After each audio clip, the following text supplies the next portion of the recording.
Good morning, guys. Y'all start looking at this do now. I don't expect you to know all of them, but we're going to go over it in a minute.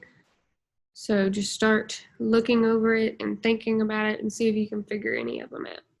Yes, well. So Yes. our Wi-Fi keeps on cutting out, so I'm using my phone's data, but I don't have data for much long. Okay, that's fine. You can just do your best on the do now, and then we have the doodle notes. So you can work on those when you get to it. Just kind of draw the pictures like we did on the last time.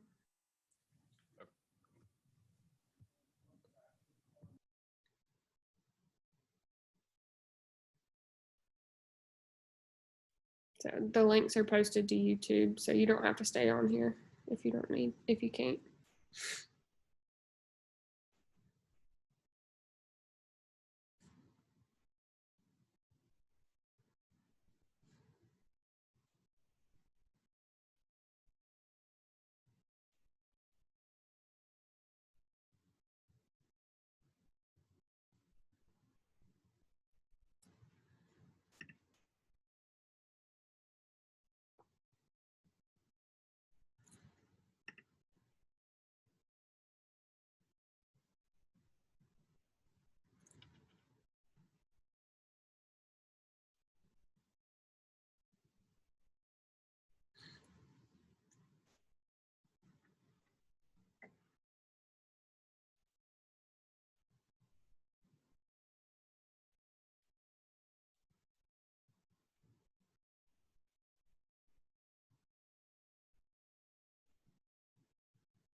Wait till the tardy bell rings and then we'll start talking about the do now.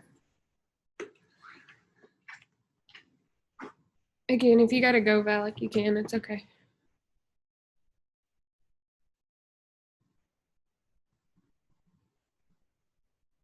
May I? After we go over the do now and I explain everything, he has a legitimate reason.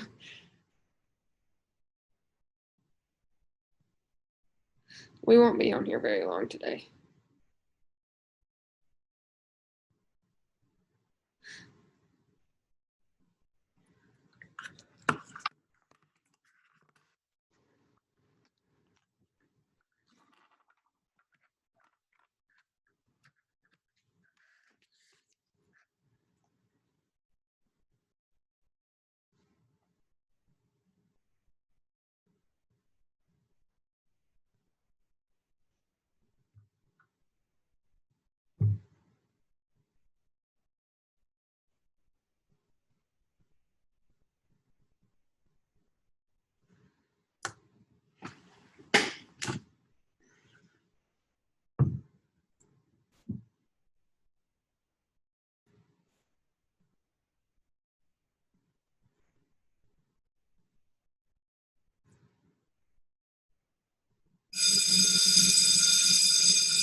All right, so let's start looking at this do now.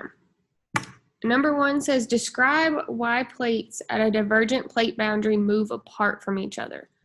So I know in your doodle notes that you did on Monday and yesterday when we looked at the little lab demonstration, we talked about divergent plates and what happens with those. So we talked about how they move away from each other, but we haven't really gone over why they move away. Does anybody have any ideas of why they would move away?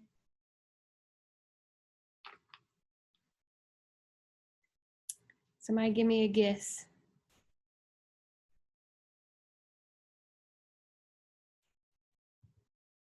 I'll give you a hint. Think about that word convection. What did that mean? Remember when we did the doodle notes, you drew convection and you had some arrows going in 4 different directions.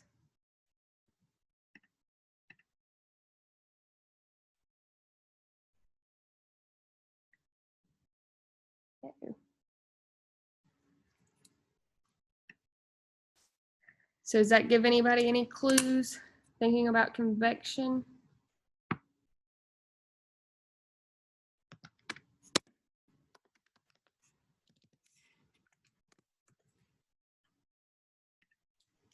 So think about this hot magma under here.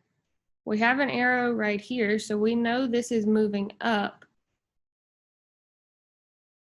So if we have hot magma moving up right here,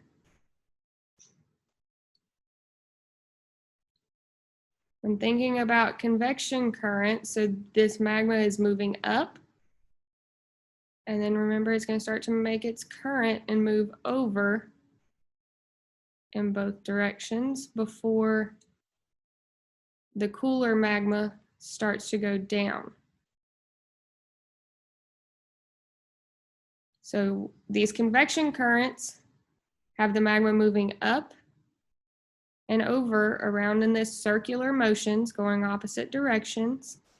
And remember that our lithosphere, or these plates, are less dense than the magma. So they're floating on top of this magma. So if the currents and the magma underneath are moving in this circular direction, it's going to also pull the plates with it because these plates are floating on top. So try to put that into your own words over here for number 1.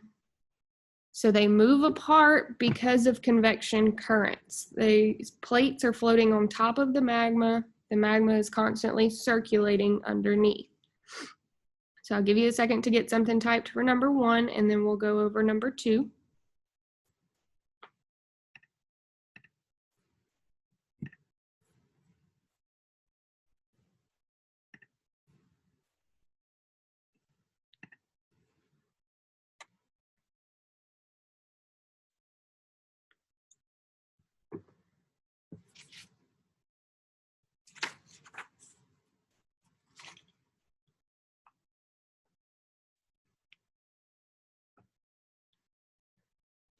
All right, next one says identify 2 landforms that can be caused by a convergent plate boundary.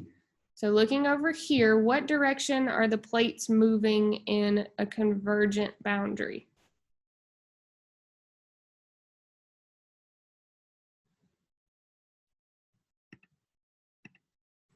Come on, somebody give me something. Look at the arrows. What direction are the plates moving? Or convergent?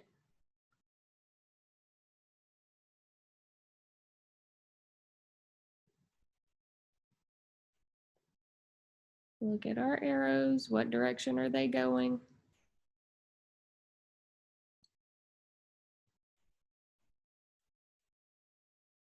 Y'all are killing me this morning.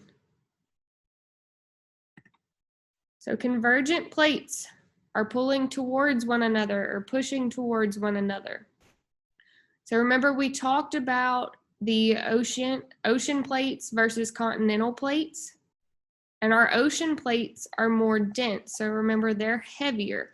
When they push together, the ocean plates tend to sink underneath the continental plates, and that process, remember, we called it subduction. So 2 landforms that can be caused by a convergent boundary. Think about underneath here, we know is hot magma. So when these plates push together and start sinking, what can happen with magma?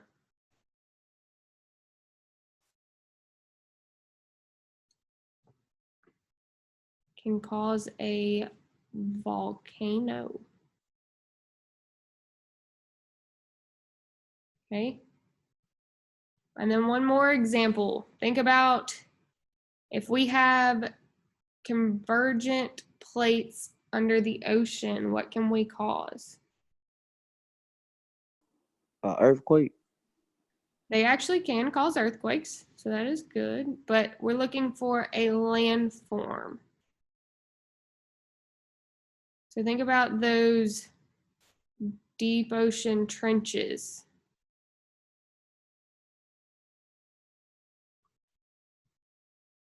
Remember when they push together, they can form those ocean trenches.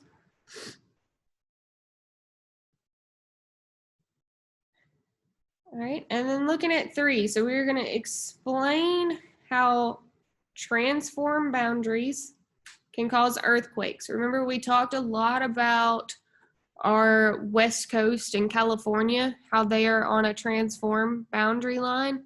So what made those earthquakes happen there?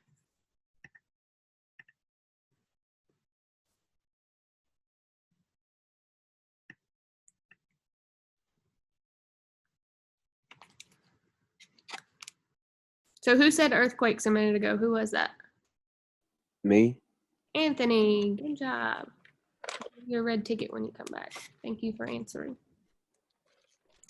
I'll write myself a note for that.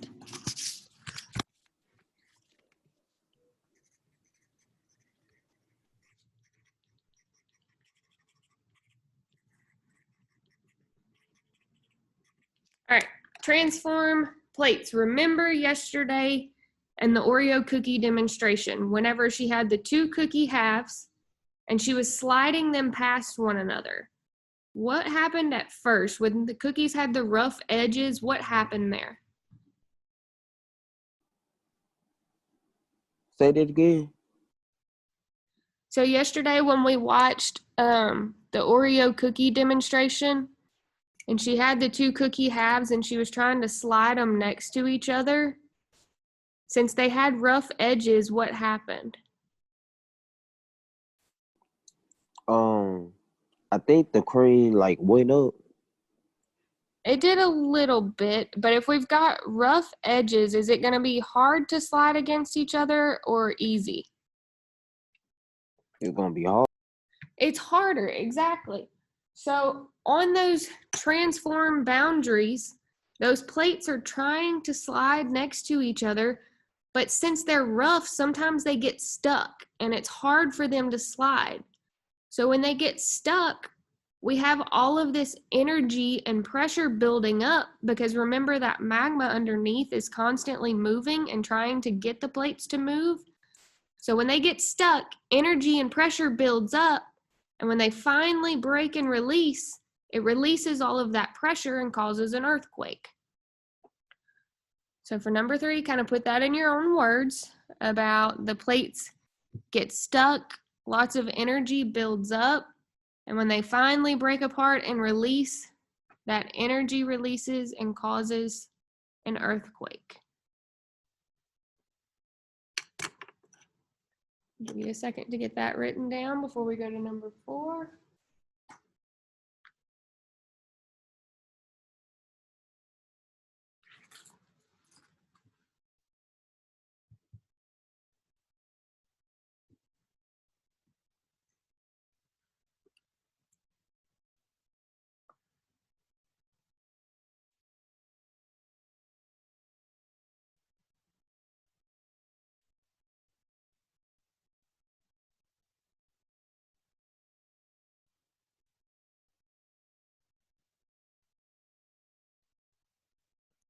All right, number 4 wants us to identify a plate boundary that can lead to a volcano. So we just talked about one of them over here. Which one was it? Is it divergent, convergent, or transform? It also kind of told us up there in number 2.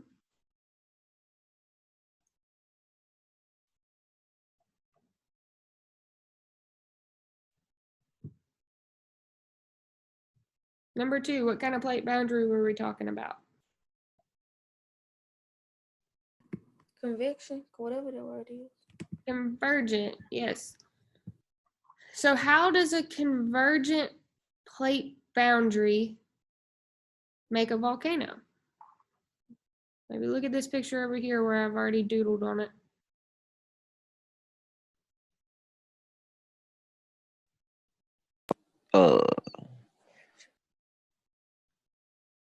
So what are the plates doing in this picture? They're moving which direction? They moving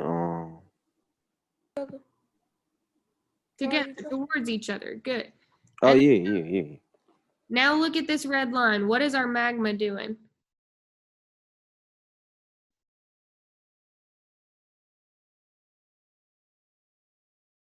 Remember, all of this down here is magma.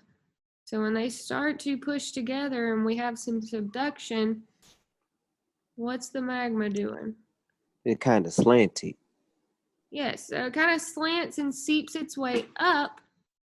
And this is where we're forming a volcano. So for number 4, you can tell us convergent. And then tell me how when the plates push together and one subducts, that magma makes its way through and it'll start to come out in the top and it'll harden, create that little mountain where magma can keep coming out. I'll give you a second to get that written down and then we will move back to Canvas and make sure you submit your do now, so don't just type it and forget to submit it.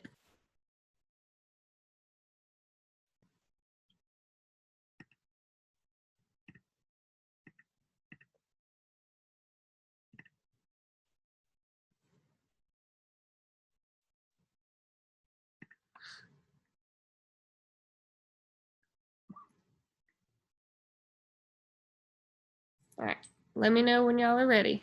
Once you've got the do now submitted, we'll go on.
All right, I'm not hearing from anybody. Are we ready?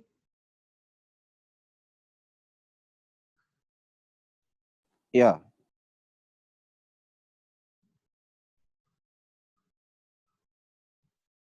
right, give me 1 second, then we're going.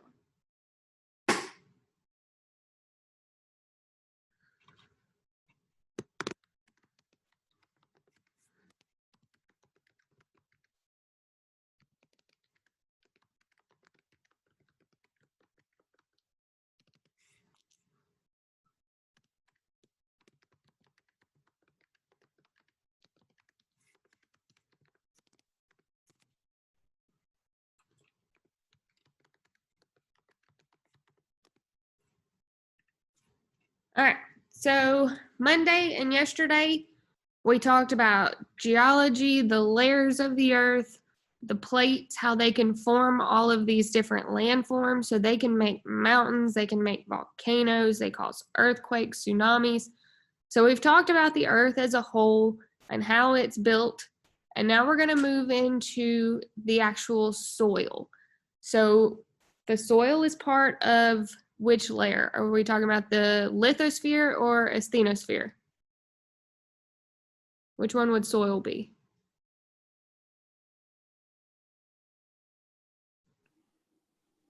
The lithosphere. Yes, great. Thank you. The lithosphere is our outer layer. It's the crust. It's where we are. So now we're going to actually talk about basically the dirt itself. So what is it made of? How is it made? What chemical components are in it? So that's kind of where we are headed today. So we have our doodle notes to do. We've already done our do now. So I have the videos linked to YouTube. You can get out a piece of paper, excuse me, some colored pencils if you have them. Remember that if we were doing this in class, I would have gave you kind of a printed outline of it. But since we're not, I want you to kind of doodle the pictures yourself. But since it's about dirt, you can see the pictures on this one are pretty simple to doodle yourself. Please don't worry about drawing this triangle. We will do another assignment with this soil texture triangle. So don't worry about drawing that because we will do another assignment learning all about this triangle itself and how to read it. So don't focus on drawing that.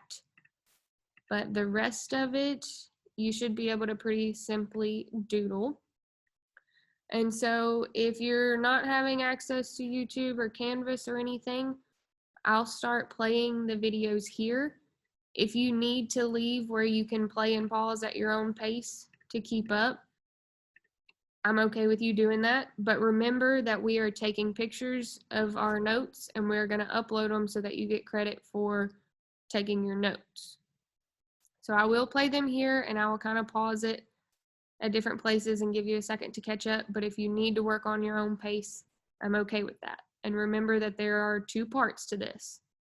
And we are going to upload pictures so I can see that you're doing them. Okay.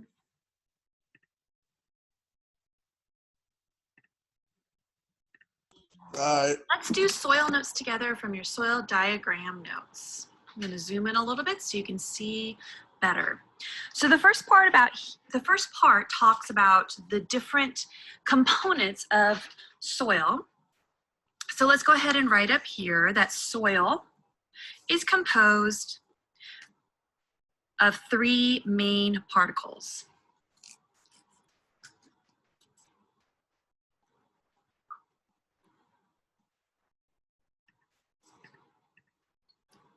And they are sand, silt, and clay. So sand is the largest particle, silt is in between, and clay is the smallest particle in terms of size. So the percentage of each of these determines the soil size, soil type.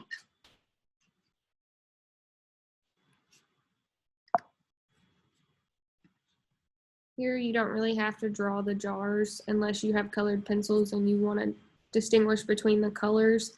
That may help you a little bit, but you don't have to draw the little jars. Just make sure you label sand is the largest, silt's in the middle, and clay is the smallest.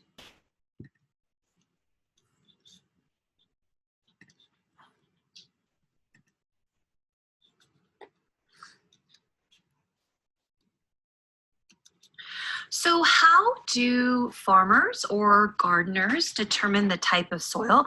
How do we find out what the percentage of sand, silt, and clay in the soil is? Well, we can do a couple of different tests.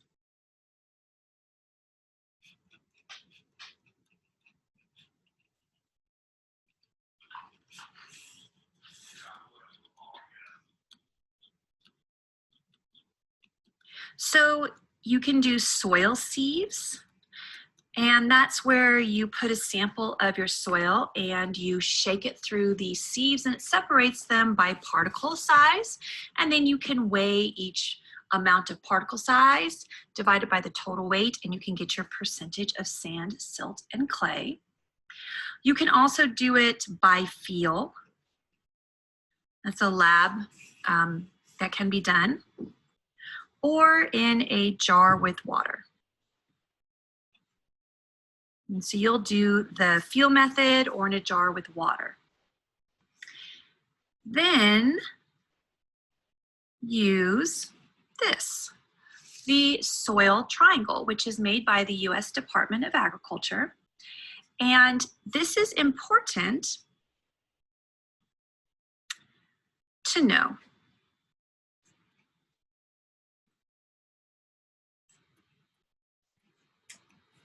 It's also sometimes called the texture of your soil. So the soil type. Okay, remember you don't have to draw the triangle right now because we are going to move into a worksheet, and hopefully when we can come back to school, we'll look at some soil samples and we will test them and determine the soil type or texture from the triangle. So make sure you just write, then use soil texture triangle instead of having to draw all of this out. Or the soil texture, because it determines how you're going to plow or till your soil, the type of plants that can grow best in it, how you're going to irrigate it, and how you're going to fertilize it.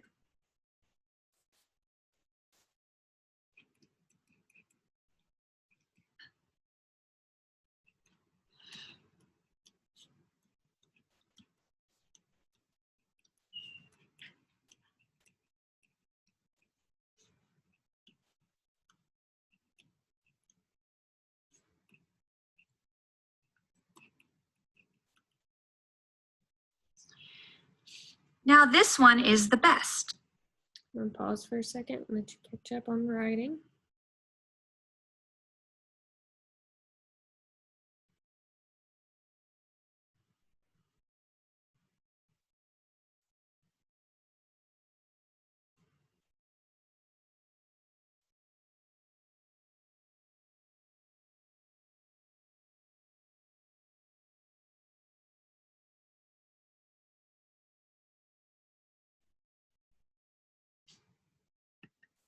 It's right here, loam. So I'm going to put some stars here. So loam is a mixture of all three.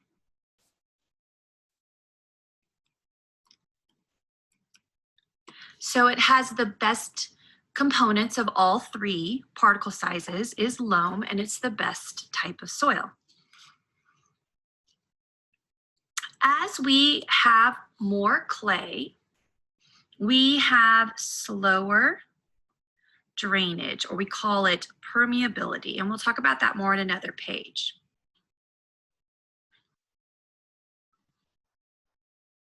Okay, so slower drainage or permeability, the more clay we have, the more sand we have, it's more drainage. So faster drainage, permeability.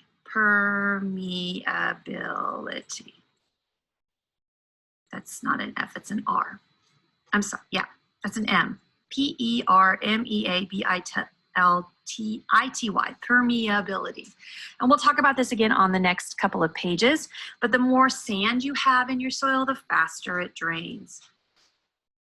All right, so you can pause your video if you're not caught up, but we're gonna go on. Okay, we'll pause for a second for you.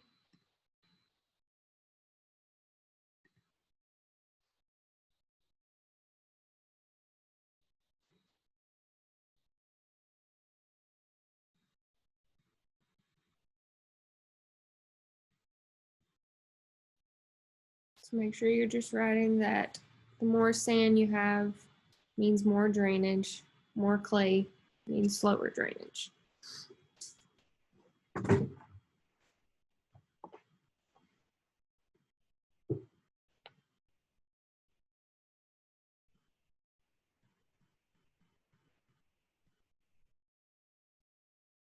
Okay. Then you can either flip your paper over or grab another sheet.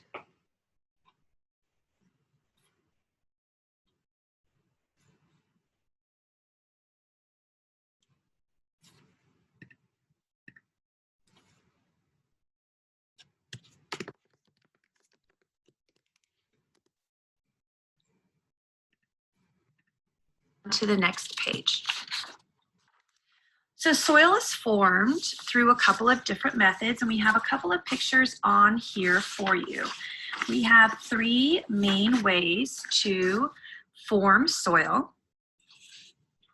So it's made from the weathering of rock.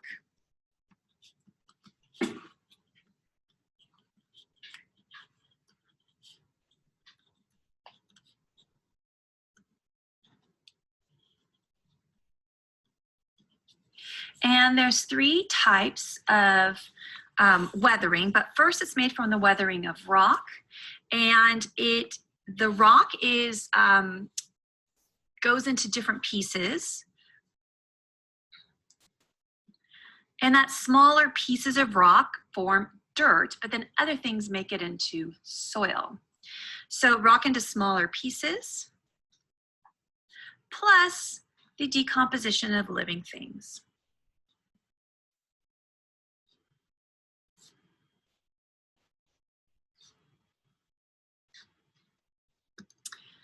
Okay, so the type of weathering we can have is we can have physical weathering. And by the picture here, you can see what that means. Weathering. And that's things like wind, rain, heating and cooling. So we call that thermal expansion and thermal contraction. Over time, it can crack the rocks, or freezing. So if you've got a wet rock and it freezes, that water expands and it can crack the rock into smaller pieces. So that's physical weathering. Pause for a second if you need it.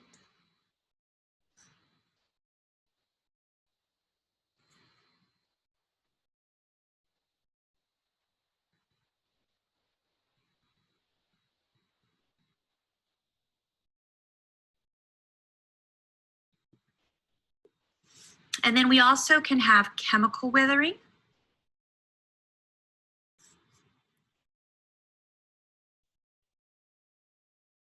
I wrote it over here, but you can write that over here, because chemical weathering is, it changes the makeup, the chemical makeup of the rock, the mineral makeup, excuse me. So it changes the mineral makeup of the rock.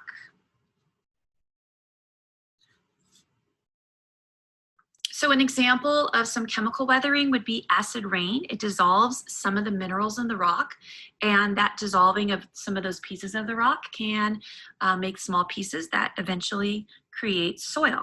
So that's chemical weathering. So I'm going to put over here, example is acid rain for chemical weathering. And then the last one here, I showed you some soil with some living things. And so the last one is biological weathering.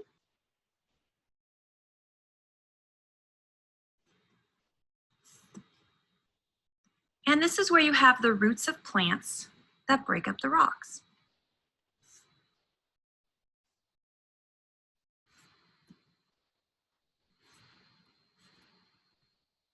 Another way is when you have something called lichen, which is a living thing that can grow on rocks, and it secretes chemicals to dissolve parts of the rocks.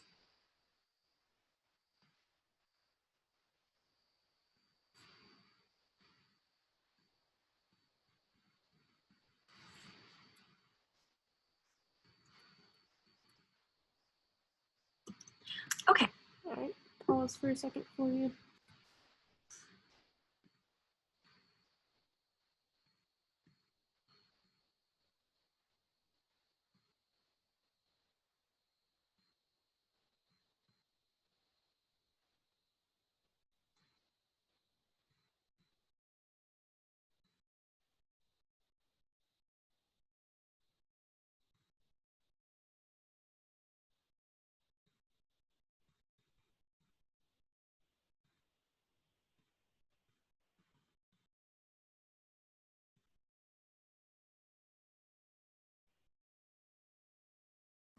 Miss Hill, Yes. can I get off of here and do it on my own? Yes.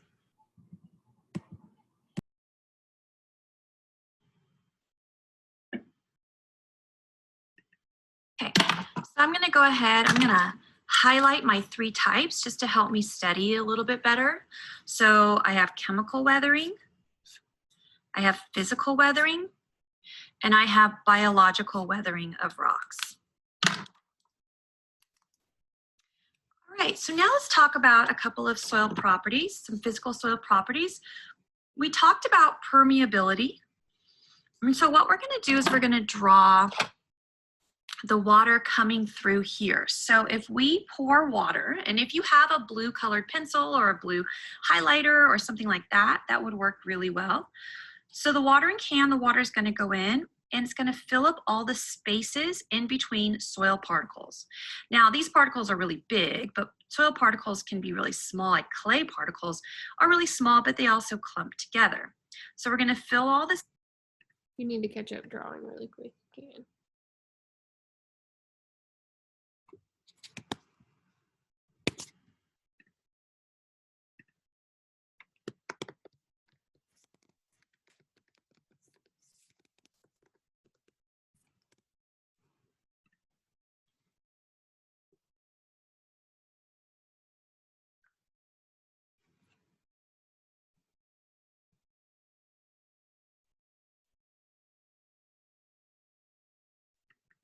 This in, and then we're going to make it drip through. So let's say our cup here has a hole in it and it's going to drip through, drip, drip, drip. Okay, so this is called permeability. All right, so permeability is the drainage rate of soil or drainage rate. So there's synonyms.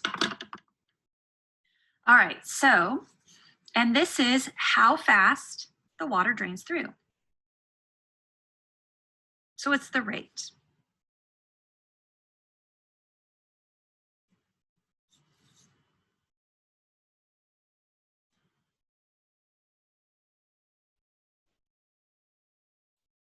Okay, so there's some issues here. If the permeability is too fast, the plants won't get enough water. It drains too fast before the plant roots can absorb it, and it can leach out nutrients. So leaching is when you have nutrients like NPK, and if the NPK end up coming out of the soil too quickly, we can call that leaching.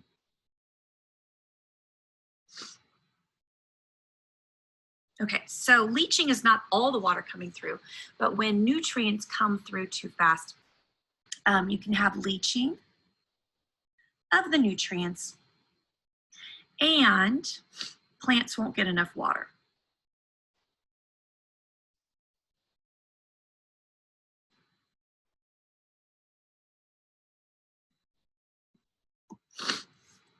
Okay, then what about too slow?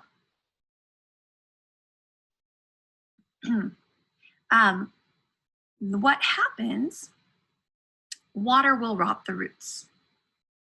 So we call it root rot. So if your roots sit in that water, decomposers can move in and they can start to decompose the roots of the living plant. That is not something a living plant wants to happen. So once again, let's talk about our rates.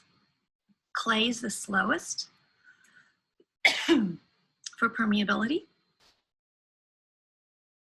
And if you have a slowly draining sample of soil, you can add sand to increase permeability. This is something we've had to do around Santa Clarita in most people's planters because we have a lot of clay soil. So people who know how to garden, they'll add a little bit of sand into their soil to help the drainage rate. Okay, over here we have porosity. Okay, so I'm gonna kind of make these big boxes. These are two types of tests that are often on the AP test. These are two physical tests. They expect you to know what they mean, the permeability and the porosity. Okay, so now when our water goes in, and you notice there's no holes in the bottom of this cup. So there's holes in the bottom of this cup, but not this one. So I'm just gonna draw the water all in between the particle sizes, and it's gonna fill up the cup but not drain out. And we can measure how much that is with a graduated cylinder. So porosity is the amount of water the soil can hold.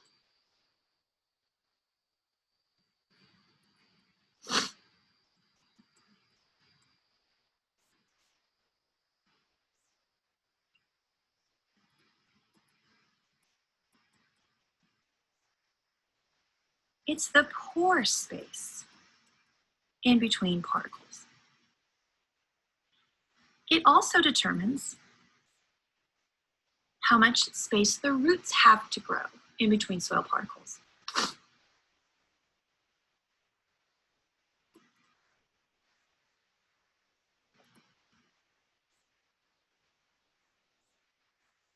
Okay, so those are the couple of reasons we want to know the porosity. Farmers, gardeners want to know porosity. They want to know how much water the soil can hold, and also how much room the roots have to grow. All right, so those are the first 2 pages, and we'll get to Pause for a second. Let's catch up before we go to the next video.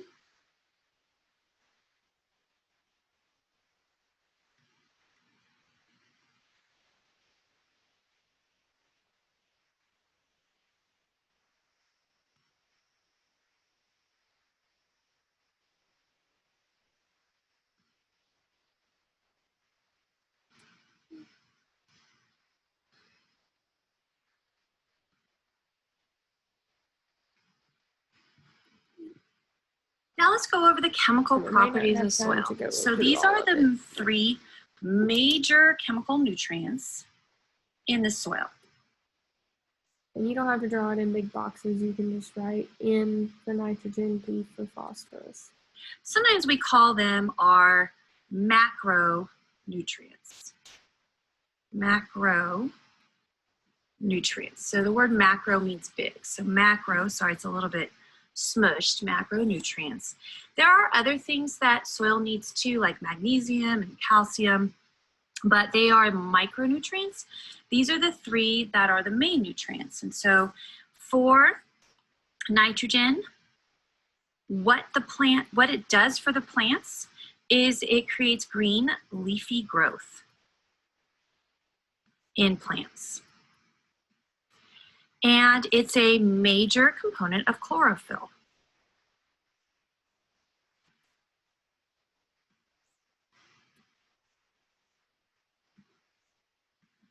And if you remember back to biology, it's used in photosynthesis.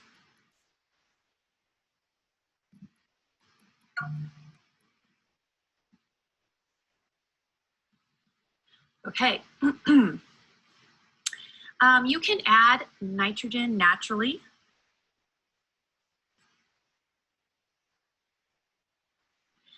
You can add it through synthetic fertilizers. We make, again, synthetic nitrogen using the Haber-Bosch process, if you remember that. But we can also add it through compost, green manure, and animal manure is high in nitrogen. Especially like chicken manure. Chicken manure is very high in nitrogen. So in my community garden plot, when people are low in nitrogen, usually they go out and buy chicken manure to add to their plot for green leafy growth. Especially if in the winter we grow a lot of lettuces and spinaches in California in the winter, and so those are mainly green leafy growth. And so nitrogen is a good thing to have, especially in the winter, all times of the year, but more so for the winter plants. Phosphorus is really important for our plant genetics. So the DNA, remember that sugar, it's a sugar phosphate backbone for DNA. So it's very important for genetics. It's also very important for seed development and fruit. And yield. So yield is how much of the crop you get. So how many tomatoes you get is the yield, and for fruit development. And yes, tomatoes are a fruit in the biological world.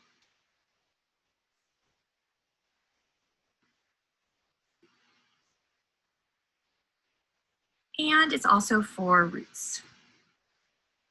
So this winter, I'm planting a lot of root vegetables in my garden. I'm planting potatoes and carrots and rutabagas. So I want to make sure that I have a sufficient amount of phosphorus for those root vegetables. So you can add phosphorus naturally. Now you can get it from fertilizer bags, but you can specifically add phosphorus bone meal. So when they slaughter cattle to give you your hamburgers, they can take the bones and they can grind it up into phosphorus. I'm sorry, it's made out of phosphorus. They can grind it up into fertilizer, which is high in phosphorus. So that's one way. Also blood meal. So blood contains a lot of phosphorus. So those are natural things you can do. You can buy those at Green Thumb or a garden store. You can buy bone meal, blood meal, natural ways to add phosphorus, or even crushed rocks. And so some of our phosphorus comes from some crushed rocks or from guano. So you can get, now guano is more expensive to find, but if you can find it, guano has a ton of phosphorus in it. Nitrogen, I was going to add fish meal. So at the garden store, fish meal is also very high in nitrogen, is a natural way to, it's ground up fish pieces. They don't put in your tuna cans all of the bits and pieces of fish that people don't want to eat. They can grind it up and sell it as fertilizer. The scales, the guts, things like that. Okay, now let's do potassium. So potassium is really important for strong stems. Oh, by the way, I was talking with somebody who did a soil test and it came back really great nitrogen, really low potassium and phosphorus. And they said, oh, that's why I had a really, really good jalapeno plant. It grew lots of green leafy growth, but I only got one jalapeno on my plant. You should get more like 30 or 40.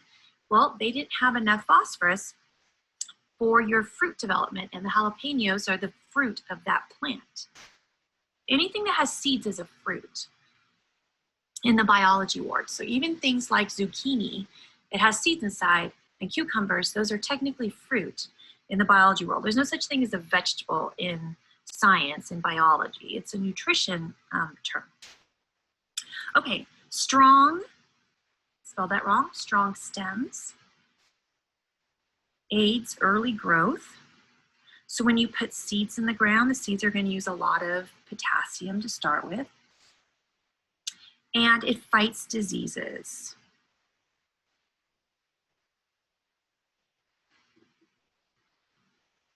So you can add potassium naturally through things like kelp, actually. Kelp.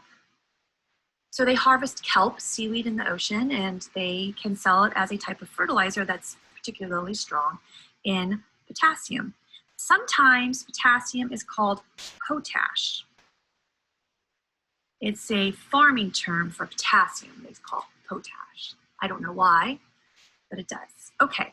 So now let's talk about pH. So pH here, different plants prefer different pHs.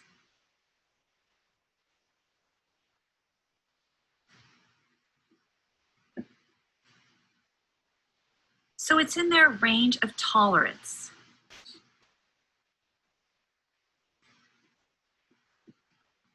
So the range of tolerance for most is about 6 to 7. So most plants like it somewhere around neutral or slightly below neutral. Why do plants like a neutral pH? Because bacterial decomposition is best in the soil here, and that decomposing bacteria helps give nutrients to the soil.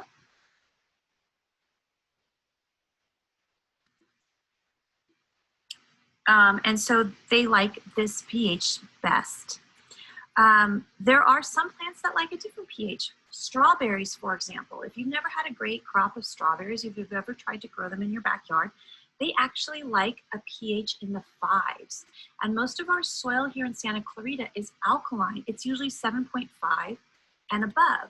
So strawberries might not be growing very well because it's out of their range of tolerance, our soil. So you have to lower the pH a lot for strawberries. But then the problem is now that pH is lower than most other plants like. And so usually that's not a problem for the store because farmers can lower the pH for growing strawberries, and they grow those usually year round in California.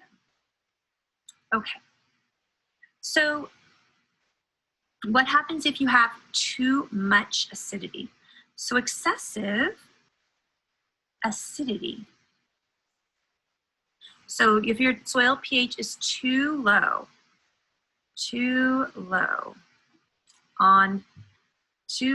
of pH, not too low of acidity. So it's too much acidity makes it lower on the pH scale. These are, the way that we say these is really important, and students get these mixed up a lot. And what it does is it causes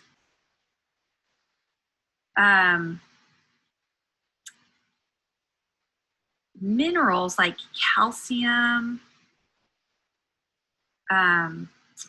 phosphorus, and magnesium to be changed into forms the plant can't use.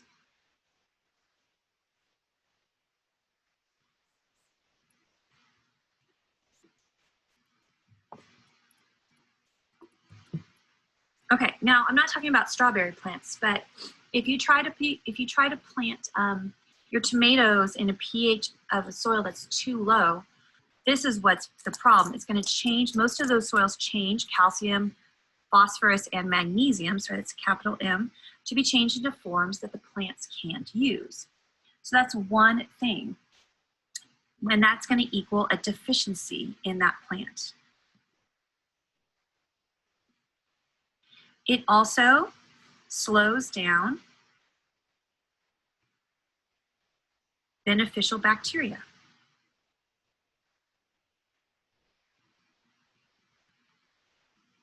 And we want good, healthy bacteria in our soil, lots of good, wonderful bacteria in our soil. And it increases toxicity from things like aluminum. I'm going to put Al for aluminum. So there's aluminum naturally throughout our soil, and the acidity creates, it causes a chemical reaction to increase the toxicity level from aluminum in the soil. And you don't have to know the exact chemistry of how that happens, you just need to know that that happens. These are very technical things that have all appeared on the AP test. I know they seem really specific, but especially with acid rain. So these things can be caused by acid rain.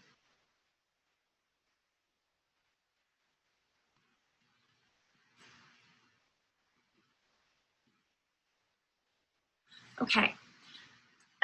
When we study chapter 17 and we study acid rain some more, we'll go back over this stuff again and again. These very, very specific things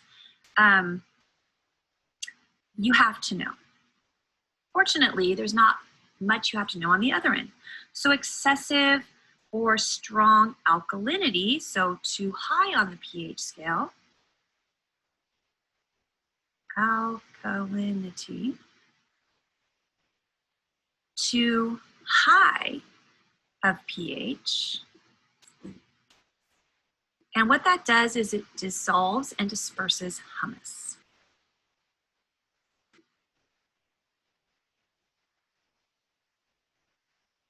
And we'll go over hummus on the next page. So dissolves and disperses hummus. All right, so what is hummus? If you're not done, pause the video, catch up, and then start it again.